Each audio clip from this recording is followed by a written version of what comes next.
Assalamualaikum warahmatullahi wabarakatuh. Perkenalkan saya Melia Rahmadani dari kelompok 2 sebagai moderator.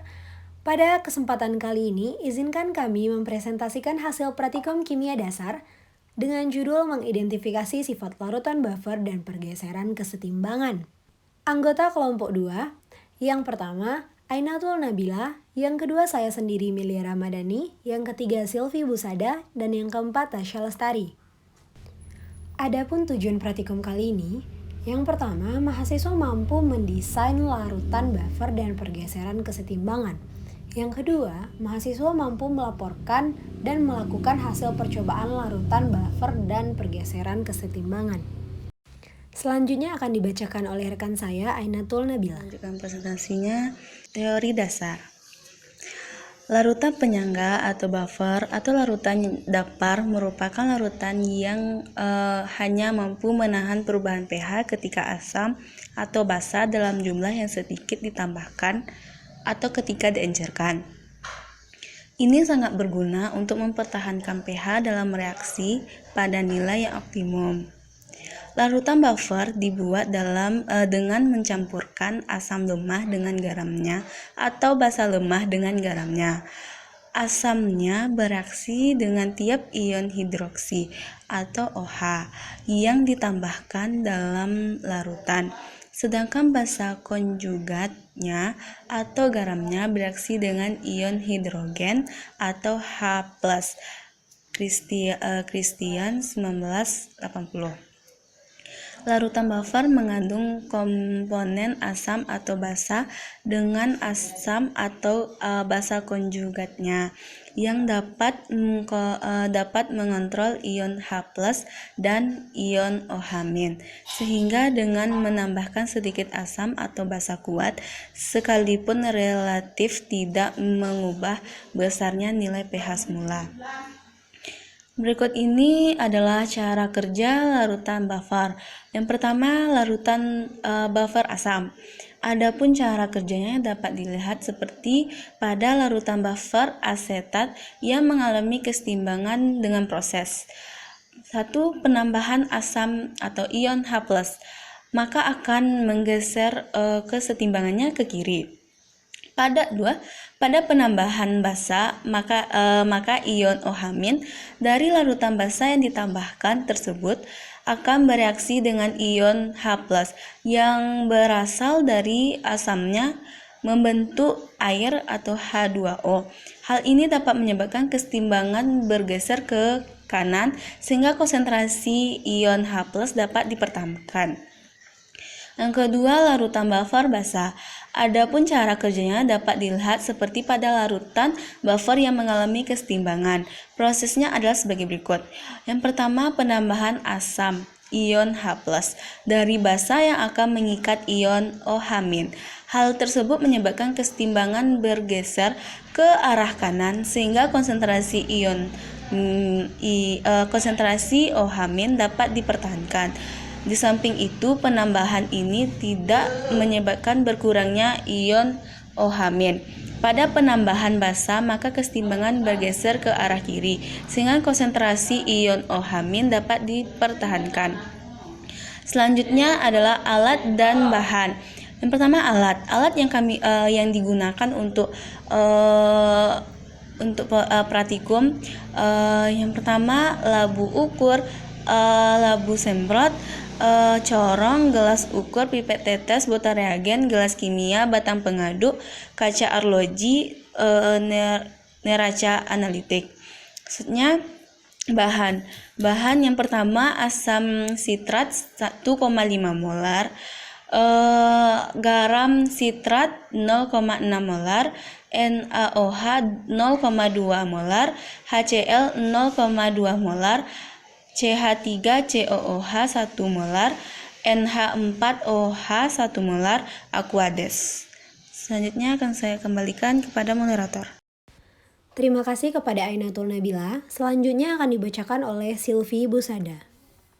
Baiklah, selanjutnya kita masuk ke tabel pengamatan dari percobaan.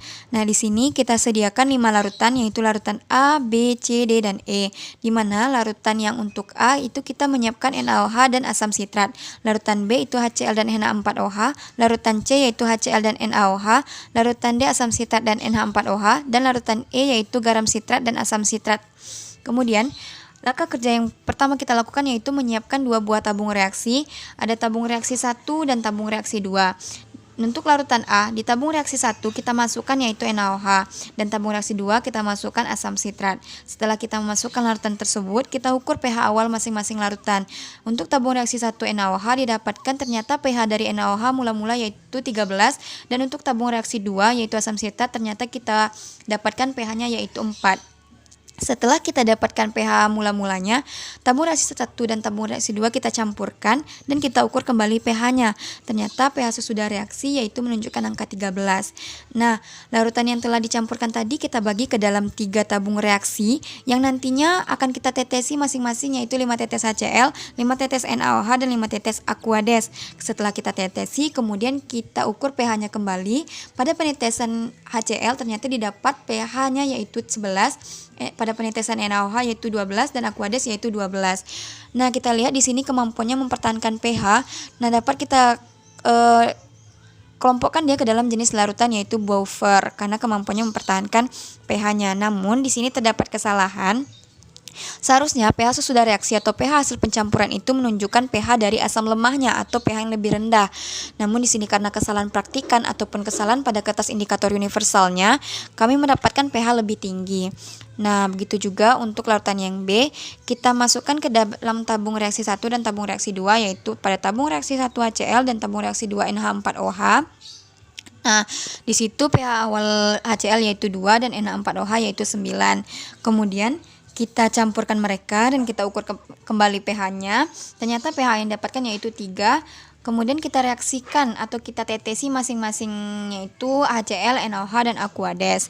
Dan ternyata didapatkan pH dari penetesan tersebut yaitu pada penetesan HCl 2, pada penetesan NaOH 2, dan Aquades juga 2. Karena kemampuannya mempertahankan pH, jenis larutan ini bisa dikatakan sebagai larutan buffer. Kemudian di sini juga terdapat kesalahan dari praktikan ataupun dari kertas indikator universalnya yaitu pH sesudah reaksi atau pH pencampuran seharusnya menunjukkan pH dari basa lemah yaitu lebih tinggi seharusnya pH-nya. Tapi karena kesalahan indikator universalnya ataupun kesalahan dari kami pribadi, di sini pH-nya ditunjukkan lebih rendah. Seharusnya di situ karena pencampuran basa lemah dengan asam konjugasinya menunjukkan pH dari basa lemahnya sendiri. Kemudian untuk larutan C begitu juga, yaitu larutan di tabung reaksi 1 adalah HCl dan tabung reaksi 2 adalah NaOH. Di situ didapatkan pH dari HCl yaitu 2 dan NaOH yaitu 13. Nah, kemudian kita reaksikan kedua larutan tersebut menghasilkan pH yaitu 7 atau bersifat netral. Kemudian kita masing-masingnya kita tetesi HCl, NaOH, dan Aquades. Ternyata didapatkan pH-nya yaitu 4, 4, dan 7. Karena kemampuannya tidak ada mempertahankan pH di sini dan di sini juga pH yang ditunjukkan yaitu pH netral, maka di sini jenis larutannya yaitu hidrolisis. Kemudian untuk larutan yang D, itu ada asam sitrat dengan NH4OH. Asam sitrat pH awalnya tadi yaitu 4 dan NH4OH yaitu 9. Kemudian kita reaksikan, kita ukur pH-nya kembali. Ternyata pH yang didapatkan yaitu 6. Dan kita tetesi HCl, NaOH, dan Aquades. Pada penetesan HCl pH yang didapat yaitu 4, pada penetesan NaOH yaitu didapat 6 dan Aquades didapat 6. Nah, dari pH tersebut dapat kita katakan bahwa jenis larutan ini adalah larutan hidrolisis juga. Kemudian yang untuk yang E yaitu larutan garam sitrat dengan asam sitrat. Garam sitrat kita ukur pH-nya yaitu 7 dan asam sitrat yaitu 4. Kemudian kita reaksikan mereka, ternyata didapatkan pH yaitu 5. Kemudian kita tetesi HCl, NaOH, dan Aquades, ternyata didapatkan pH-nya itu juga tetap sama dengan hasil pada pencampurannya yaitu 5, 5, dan 5. Kemudian jenis larutan ini dapat kita katakan sebagai buffer karena kemampuan larutan tersebut dalam mempertahankan pH-nya. Nah, itulah pembahasan mengenai tabel pengamatan. Nah, selanjutnya kita masuk ke pembahasan. Setelah kita lihat tabel pengamatan tadi, kita masuk ke pembahasan yang untuk pertama kita membahas tentang larutan A. Yaitu tadi kita ingat kembali, yaitu reaksi antara larutan asam sitrat dengan NaOH. Didapatkan pH masing-masing, yaitu asam sitrat 4 dan NaOH 13. Nah, kedua larutan tersebut direaksikan dan diukur kembali pH-nya, yaitu ternyata didapatkan 13. Kemudian garam dari hasil reaksi ditambahkan dengan masing-masing HCl 5 tetes, NaOH 5 tetes, dan Aquades 5 tetes, didapatkan pH yang tetap atau tidak mengalami perubahan yang signifikan, yaitu 11, 12, dan 12. Nah, dari ketiga percobaan tersebut diperoleh pH yang tidak jauh berbeda, maka merupakan jenis larutan buffer. Kemudian untuk larutan yang kedua, yaitu larutan B, kita ingat kembali, tadi kita mereaksikan antara larutan NaHCl dan Na4OH. HCl kita dapatkan pH-nya tadi 2 dan Na4OH yaitu 9. Kedua larutan tersebut direaksikan dan diukur kembali pH-nya, ternyata didapatkan yaitu 3. Kemudian garamnya tersebut akan ditetesi dengan HCl, NaOH dan Aquades masing-masing 5 tetes, kemudian menghasilkan pH pada HCl 3, NaOH 2 dan Aquades juga 2. Dari ketiga percobaan tersebut diperoleh pH yang tidak jauh berbeda atau tidak menunjukkan perubahan yang sangat signifikan, maka larutan ini juga merupakan larutan buffer karena kita lihat dia mampu mempertahankan nilai pH-nya. Sekian dari saya mengenai pembahasan larutan A dan larutan B. Terima kasih. Terima kasih kepada Silvi Busada. Selanjutnya akan dibacakan oleh Tasya Lestari. Selanjutnya yaitu larutan C. Larutan C merupakan reaksi antara larutan HCl dan larutan NaOH yang mana setelah dilakukan pengukuran pH pada masing-masing larutan, HCl memperoleh pH 2 dan NaOH memperoleh pH 13. Kemudian kedua larutan direaksikan atau dicampurkan dan diukur kembali pH-nya dan menghasilkan pH sama dengan 7. Lalu pada larutan hasil pengukuran ditambahkan 5 tetes HCl, NaOH, dan Aquades pada tabung yang terpisah. Lalu diukur kembali pH-nya dan pada penambahan 5 tetes HCl pH diperoleh adalah 4 dan penambahan 5 tetes NaOH pH sama dengan 4 dan pada penambahan 5 tetes Aquades pH sama dengan 7. Oleh karena itu, pada larutan C, larutan tidak mampu mempertahankan pH dan direaksikan antara dua reaktan nilai-nilainya sama-sama habis. Oleh karena itu, larutan B merupakan larutan hidrolisis. Selanjutnya yaitu larutan D. Larutan D merupakan reaksi antara larutan C6H8O7 dengan larutan NH4OH yang mana setelah dilakukan pengukuran pH pada masing-masing larutan menghasilkan C6H8O7 pH-nya sama dengan 4 dan NH4OH pH sama dengan 9. Kemudian kedua larutan direaksikan atau dicampurkan menghasilkan pH sama dengan 6. Lalu pada larutan hasil pencampuran ditambahkan 5 tetes HCl, NaOH, dan Aquades pada tabung yang terpisah, lalu diukur kembali pH masing-masing larutan. Lalu pada penambahan 5 tetes HCl, pH sama dengan 4, pada penambahan 5 tetes NaOH, pH sama dengan 6, dan penambahan 5 tetes Aquades, pH sama dengan 6. Pada larutan D sama dengan larutan C, tidak mampu mempertahankan pH. Oleh karena itu, larutan D merupakan larutan hidrolisis. Berikutnya yaitu larutan E.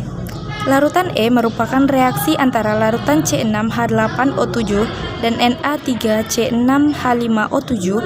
Setelah dilakukan pengukuran pH, maka menghasilkan pH C6H8O7 sama dengan 4 dan Na3C6H5O7 pH sama dengan 7.